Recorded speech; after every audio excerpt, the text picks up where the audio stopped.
been nearly 500 minutes since the Gunners last conceded an open play goal in all competitions, as Mikel Arteta's Arsenal side started the season strongly, yet again, in superior fashion to the rest of the pack. Now, whatever you think of Arsenal and their trophy droughts and their set pieces, what we can all agree on is that off the ball, Arsenal are one of the most powerful, imperious, dominant sides in world football. Today, we're analysing that and also highlighting their brilliance with the ball itself.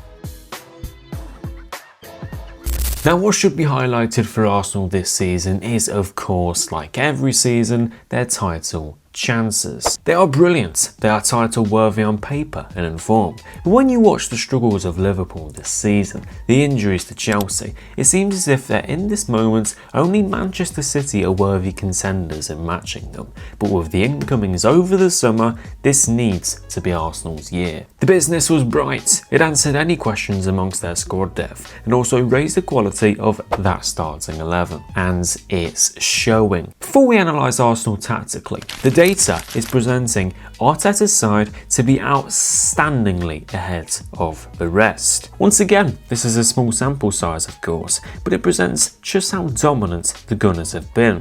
Arsenal are averaging the most shots per 90, despite everybody claiming they're set-piece FC.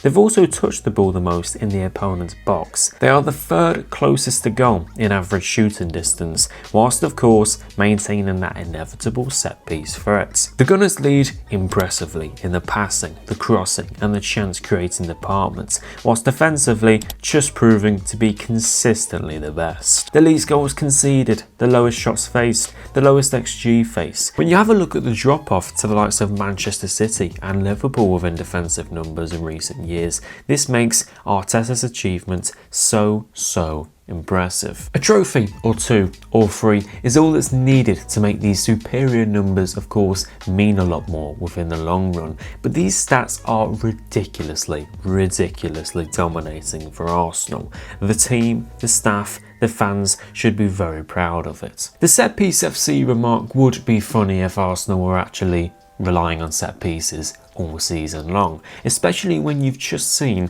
Liverpool lose against Manchester United yesterday due to a set piece, and Arsenal this game week just won due to a set piece. Funnily enough, those small marginal gains don't look so bad within that context. The little details do go a long way. What else goes a long way is Arsenal tactically, and it's time we analyse that. Now, of course, we have Arsenal in this very organised 4-4-2/4-2-4 shape, but I think what's so impressive about this team is the physical and athletic ceiling. In every individual position, you have somebody who wins duels. The absolute engine of Zubimendi and Declan Rice in midfield. You have the tactical intelligence of the likes of Saka, Eze, Zubimendi, Rice, who will bring organisation to this team, whilst that backline is so dual dominant. They can all play centre-back, they can all win duels, and they're so athletically capable. The recruitment is brilliant, and Arsenal are just such a powerhouse in every single position. Now, what Fulham look to do within this low build-up shape is that they have Castagne from right back tucking in, and then they have Sessegnon from left back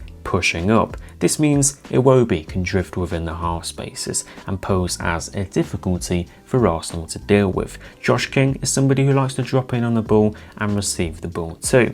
Now, within this shape, within Arsenal's shape, it was very interesting and how they dealt with Fulham man to man. Now, if we draw every single player to their dedicated player within this game, you have Saka up to here, Timber on Sessegnon, you had Zubimendi on Iwobi, Saliba and Gabriel onto Jimenez, you had Rice on Berg, Calafiori and Wilson, Trossard to Castagne.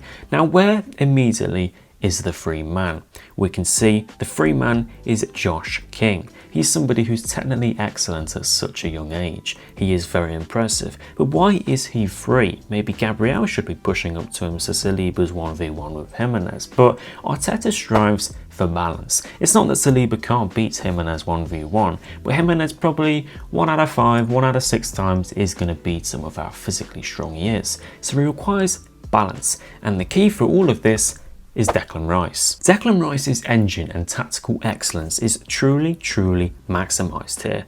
When the ball shifts over to the right, this is when Arsenal do turn aggressive, but it's when Rice's man shifts from Sander Berg to Joshua King. Josh King is going to look to receive the ball just here, but he can't because Rice has shifted over. It means that Eze is going to shift over to Sander Berg and Kearney is left. You're going to think, well, just play the ball to Kearney. But this is when Saka actually shifts across and deals with him too. This is really difficult for Fulham to break through. You might think just shift Sander Berg across even more. Well, Eze is going to shift across as well. This forced Fulham no answers. It forced them to go long, and going long against Arsenal, good luck with that. You have Gabriel, Calafiori, Saliba and Zubimendi sweeping up. Arsenal were just so well organised within this phase. Every time Declan Rice did shift across from Berg to Josh King, Eze was so alert. He's so tactically aware from his time under Oliver Glasner. So this just posed Arsenal as a really tricky outfit out of possession. It forced Fulham back and Fulham long, where essentially Arsenal would just win back the ball. Everybody was so aggressive onto their man, it was so difficult for them to play through, it was essentially impossible. But Declan Rice's engine is now maximised for me in this position because of Zubimendi. Zubimendi provides organisation, but he provides balance. This is what Arsenal needs. They look so much more balanced with Zubimendi there instead of Thomas Partey there. They look really, really good. Structurally, it's just absolutely fantastic from Arteta, but it's also individual execution. Everybody's got to be so sharp. If you're not, then there is quite a lot of players on the bench who will gladly come in for you and will gladly do a good job. So it's all about execution and staying sharp. I think Arsenal are the best team transitioning from this phase to a much deeper phase as well, so they are left unexposed. Now if we have a look at Arsenal from that 4-4-2 deeper shape, then they are just so tricky. Now this is of course very elaborate, but again it's all about execution, and Arsenal are just so good here. The wide proactivity is so good. Whenever the ball funnels out wide, Saka is sharp, Timber is sharp, ultimately looking to force them back. It's the same amongst the other flank as well, but they're just so good at dealing with crosses. Gabriel, Saliba, Zubimendi, Calafiori. You've got a lot of players here, even Declan Rice as well, who are built like centre-backs, are just so physically dominant. They're all powerhouses and they're so difficult to beat here. Any cross you put into the box is getting headed away, or it's getting punched away and claimed by David Raya. At times it's just an impossible task to break down this Arsenal team, and you really don't blame teams for not scoring against them. They're just so good off the ball. It's no coincidence that the only open play goal Arsenal have scored this season was from the best player in the division, the best striker on the planet in Erling Haaland. But for me, the key here for the transition from this to attack is Victor Gyökeres. People have been critical of him so far, but when Arsenal are defending games late on, he is used as an outlet, as a momentum killer. So Arsenal win the ball back within this phase. They can hit it long to Gyökeres. Now Fulham, within these last 10, 15, 20 minutes of the game, the urgency ramps up. Of course it does. They want an equaliser. They want a goal. They're feeling themselves a bit more. They have a bit more possession. So this means Wacky Manderson is going to tuck right into Gyökeres. He's going to be aggressive. He's going to clash into him.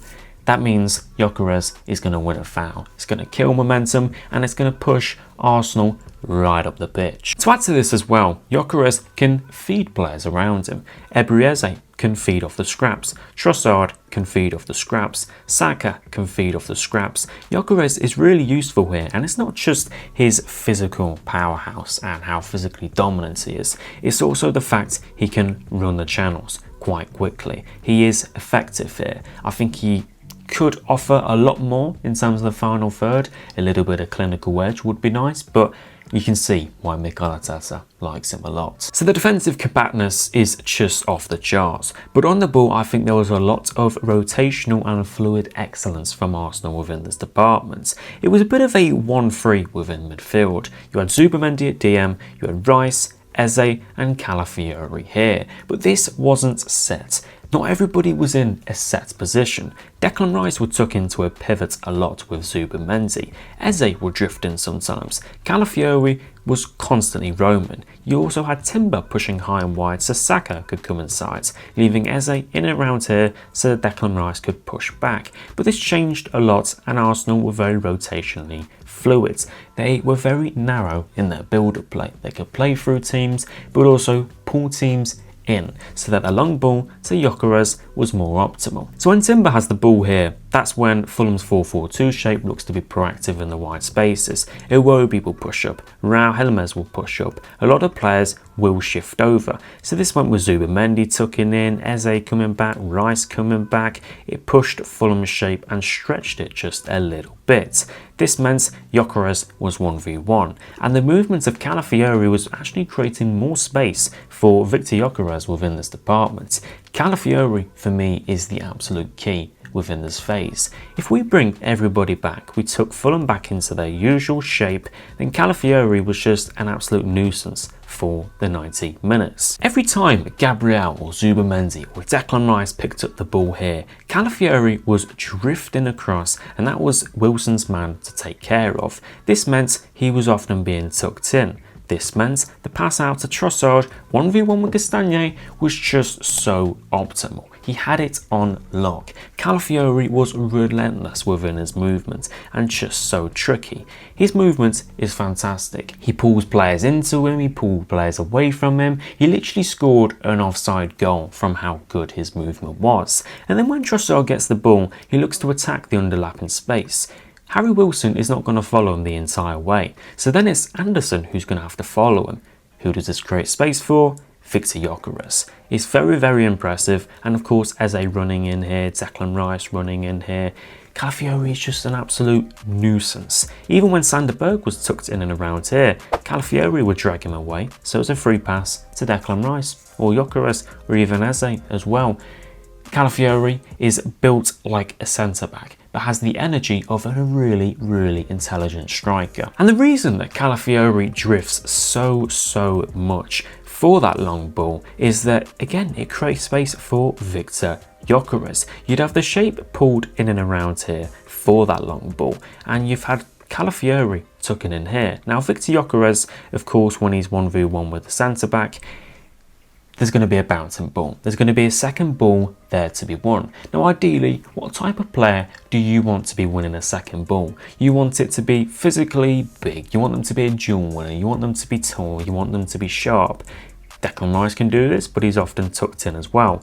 Calafiori provides this. He's got the agility to run back, but he's also got that instinctive, very sharp reactions to win the ball within this phase. And within this phase, he has a bit of technical excellence as well. So a technically energetic centre-back running from here to here just unlocks Arsenal and Gyökeres in so many ways. All it needs is for Gyökeres to be a little bit more clinical and he'd be so much more effective. Now, as much as Calafiori brings all of this, what you want is balance. And I think this is what Arteta is striving for. I think there's a lot more freedom to a lot of these players, with Saka being able to drift in, Eze drifting in and around. There's more freedom to these players. You don't like players being limited by so much tactical instruction, and this shape is very well balanced, because if you shift the ball out wide, despite the central focus, despite there being a box shape a lot with Rice, Zubimendi and Calafiori,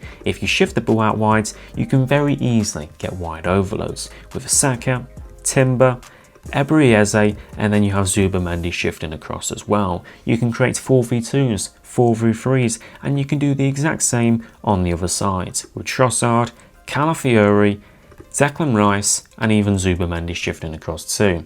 So much balance here, so much to like. Arteta has really nailed down the structure, and I feel as if he's evolved in so many different ways.